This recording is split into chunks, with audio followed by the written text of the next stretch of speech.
Hi, today is January 30th, 2023, and here are my poems for the day.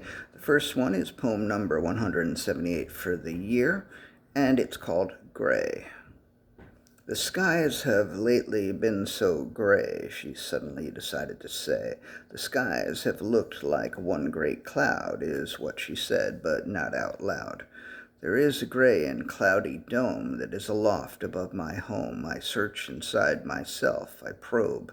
I feel like I'm inside a globe, awaiting weather to begin. How can I shake this globe I'm in? How can I make it rain or snow? I do not know. I do not know. Poem number 179, An Answer. The discussion of the cloudy skies turned to a more general discussion about the recent weather. She mentioned precipitation and or the lack thereof and the unusually high temperatures, and I couldn't resist a joke because the weather is such a classically mundane topic. So I asked her if she knew what the barometric pressure had been lately, and she asked, "Why are you such an asshole?" But we realized in that moment that neither of us knew what barometric pressure was. So I looked it up and then tried to explain what it was. She seemed to understand it better than I.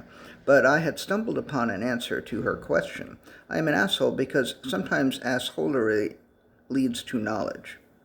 Assholery leads to knowledge. Poem number 180, Reflection. It's excellent and limitless. It's absolute and infinite. There isn't much you have to do. Move closer, and it moves closer to you. Although perhaps that isn't true. Perhaps it's always just been you. The self looks only at itself if all's a mirror on the shelf, reflecting one reality, reflecting you, reflecting me and all there is or seems to be. If all's a mirror on the shelf, the self looks only at itself. Poem number 181, The Simple Practice. The practice was so simple that some who were taught it would not at first believe how simple it was. There must be more to it than that, some would say to their teachers. There must be something you are not telling us. There was suspicion among the acolytes that there were secret teachings, but there weren't any secret teachings. There was just the simple practice.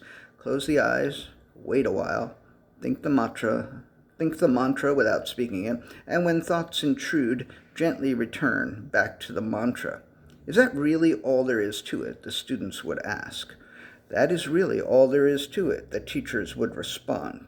Well then, some students would ask, why does anyone need to be certified to teach it? And why does it take 3 days to learn it? And why do the classes cost so much? The teachers never seem to have a satisfactory answer for that.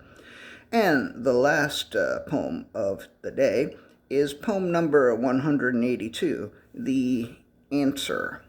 The answer seemed to be something like what Glinda said to Dorothy. Glinda was asked if Dorothy had the power to go back home whenever she wanted to, then why wasn't she told that right from the start? And Glinda said, because you wouldn't have believed me.